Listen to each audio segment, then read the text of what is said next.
అందరికీ నమస్కారం. నా పేరు రమ. మనసులు కలవని మనువు 29వ భాగం.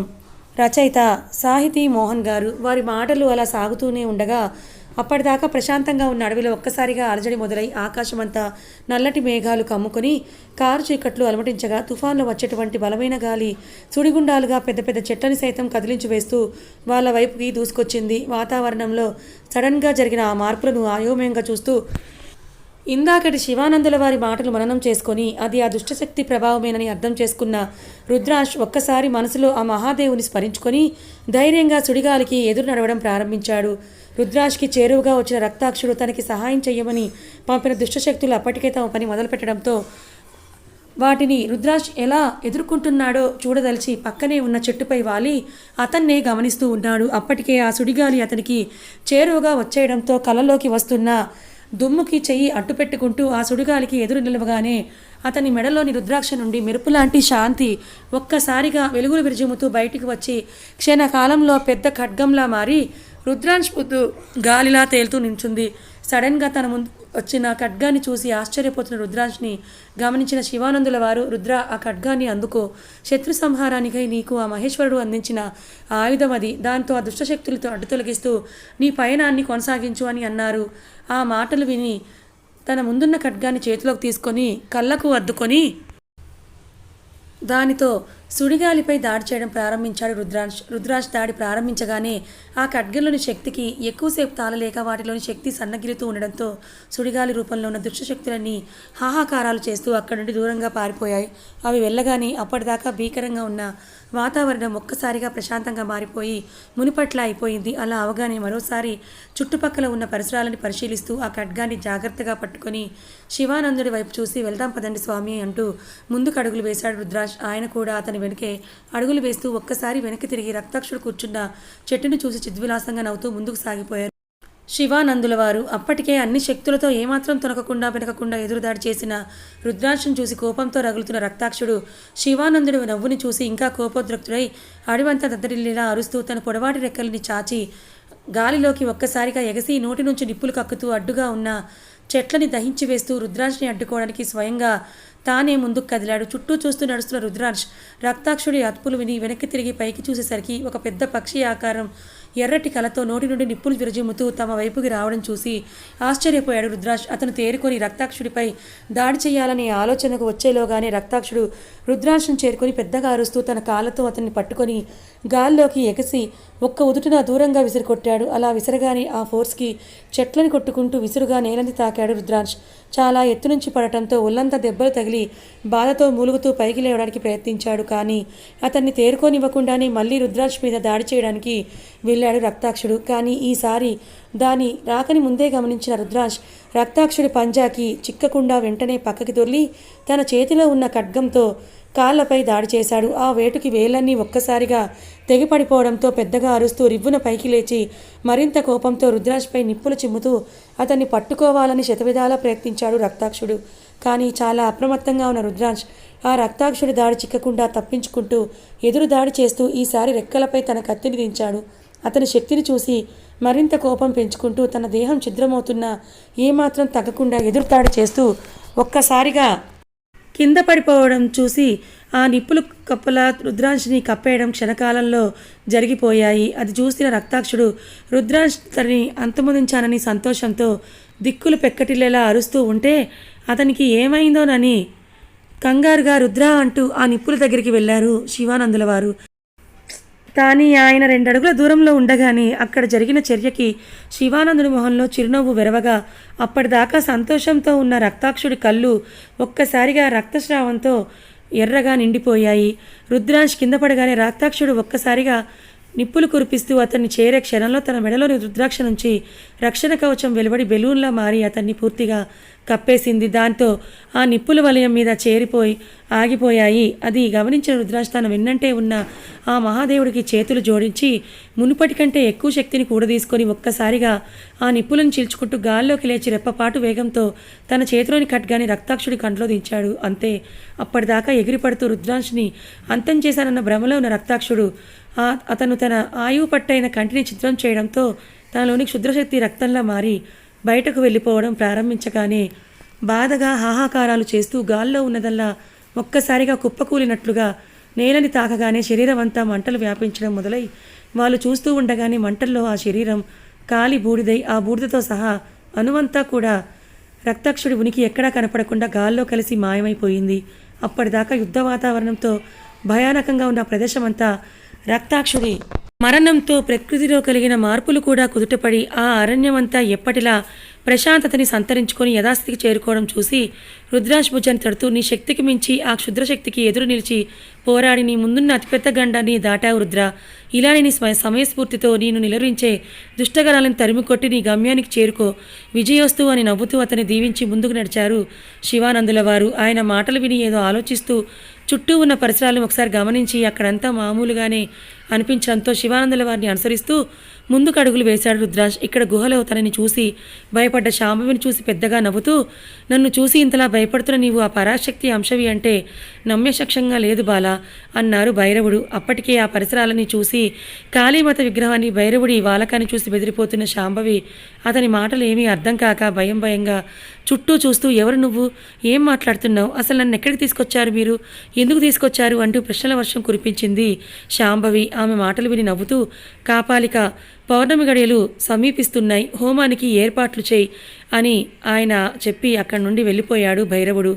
వెళ్తున్న భైరవుడిని చూసి మళ్ళీ తల తిప్పి చుట్టూ ఉన్న పరిసరాలను చూస్తున్న శాంభవి కళ్ళు పక్కన ఉన్న రానా ఫణీంద్రలపై పడగానే కొన్ని రోజులుగా తనకు ఎదురుపడుతున్న రానాని పోల్చుకోవడానికి ఎక్కువ సమయం పట్టలేదు ఆమెకి. రానాని గుర్తుపట్టగానే కోపంగా చూస్తూ అతని దగ్గరికి వెళ్ళి అతని కాలర్ పట్టుకొని ఊపేస్తూ, రేయ్ నువ్వే కదా నన్ను ఇక్కడ తీసుకొచ్చింది, నువ్వే కదా చెప్పు, ఈ మధ్య నేను ఎక్కడికి వెళ్ళినా అక్కడ నువ్వు తారసపడుతూనే ఉన్నావు, నిన్ను గమనించినా నేను అంతగా పట్టించుకోలేదు, ఇందుకోసమే ఇన్ని రోజులు నా చుట్టూ తిరిగావన్నమాట, ఇప్పుడు అర్థమైంది అని అంటూ అతని కాలర్ వదిలి కళ్ళల్లోకి సూటిగా చూస్తూ, ఇంత ప్లాన్గా నా వెనుక తిరిగి నన్ను కిడ్నాప్ చేశావంటే నీకు నా గురించి నా మొగుడు గురించి అన్నీ తెలిసే ఉంటాయి అండ్ నా మొగుడి కెపాసిటీ ఏంటో కూడా నీకు తెలుసని నన్ను ఇలా ఆయన పక్కన నేను టైం చూసి దొంగతనంగా తీసుకొచ్చినప్పుడే అర్థమైంది అని పక్కన ఉన్న ఫణీంద్రని ఆ రౌడీలను చూసి చిన్నగా నవ్వి, మీరు నా నుంచి ఏం ఆశించి నన్ను ఇక్కడ తీసుకొచ్చారో నాకైతే తెలియదు, కానీ మీరు ఆశించింది ఏదీ జరగదు, చూస్తూ ఉండండి, నా కోసం ఆల్రెడీ రుద్రగారు బయలుదేరే ఉంటారు, ఇక మీరు నిమిషాలు లెక్క పెట్టుకోండి, ఎందుకంటే కొన్ని గంటల్లో మీరు చేయాలనుకున్న పని రెండు ఇదే ప్లేస్లో భూస్థాపితం అయిపోతాయి అంది శాంభవి వాళ్ళని చూసి సర్కాస్టిక్గా నవ్వుతూ. ఆమె ఇన్ని అంటున్నా తన మీద ఉన్న ఇష్టంతో రానా ఏమీ మాట్లాడకుండా కామ్గా నించున్నాడు. కానీ అవన్నీ విన్న ఫణీంద్ర మాత్రం ఆమె అలా రుద్రాష్ గురించి గొప్పగా మాట్లాడడం సహించలేక కోపంగా తన ముందుకొచ్చి, ఏంటే వాగుతున్నావు, నీ మొగుడు వచ్చి మమ్మల్ని చంపుతుంటే మేము చూస్తూ కూర్చుంటాం అనుకున్నావా అని గట్టిగా అరిచి, అసలు నేనెవరో నీకు తెలుసా, నేనేం చేయగలను నీకు తెలుసా, ఒకసారి నీ పక్కన ఉన్న బల్ల వైపు చూడు, నేను ఇన్ని సంవత్సరాలుగా ఆ కుటుంబాన్ని ఎలా వేదనకి గురి చేశానో నీకు అర్థమవుతుంది అంటూ శాంభవి జుట్టు పట్టుకొని విజయేంద్రవర్మ గారి ఉన్న వైపుకి తోశాడు. ఆ ఫోర్స్కి కింద పడిపోతూ పక్కనే ఉన్న గోడను పట్టుకొని నిలదొక్కుని ఎదురుగా చూడగానే అక్కడ రాతి పలకపై చలనం లేకుండా పడుకొని ఉన్న విజయేంద్రవర్మ గారిని చూసి రోజు ఇంట్లో ఫోటోలో చూస్తుండడంతో ఆయన తన మామగారని వెంటనే గుర్తుపట్టేసిన శాంభవి ఒక్క క్షణం తను చూస్తున్నది నిజమో భ్రమో అర్థం కాక ఉలుకు పలుకు లేకుండా నిల్చుండిపోయింది.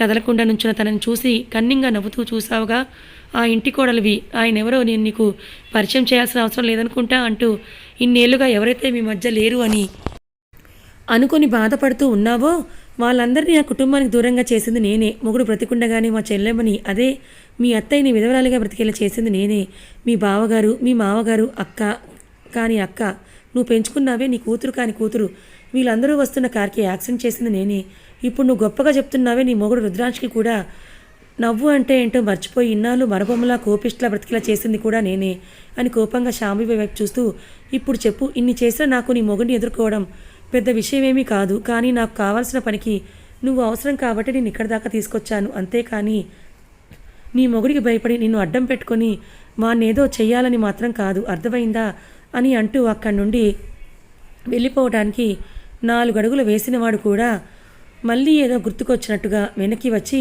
ఇంకా నువ్వు షాక్లోనే ఉన్న ఆమెని వైపు చూస్తూ, ఇవన్నీ చేశాను అని చెప్తున్నాను, కానీ ఇంతకీ నేనెవరో నీకు చెప్పలేదు కదూ అని మీసం దోకుంటూ, నేను ఫణీంద్ర భుక్తి, పురిట్లోనే మీ అమ్మ పొత్తిలలో నుంచి నిన్ను దూరం చేసి అనాథ అనే ముద్ర నీపై వేసి నిన్ను ఆ కుటుంబానికి దూరం చేసిన నీ కన్న తండ్రిని అని చెప్పి రాక్షసంగా నవ్వుతూ, అక్కడి నుంచి వెళ్ళిపోయాడు ఫణీంద్ర. అప్పటిదాకా విన్న మాటలు ఒక ఎత్తైతే అతను ఆఖరిగా చెప్పిన మాట చెవుల్లో పదే పదే మారుమోగుతుంటే ఏడుస్తూ మోకాళ్ళపై కూలబడిపోయింది.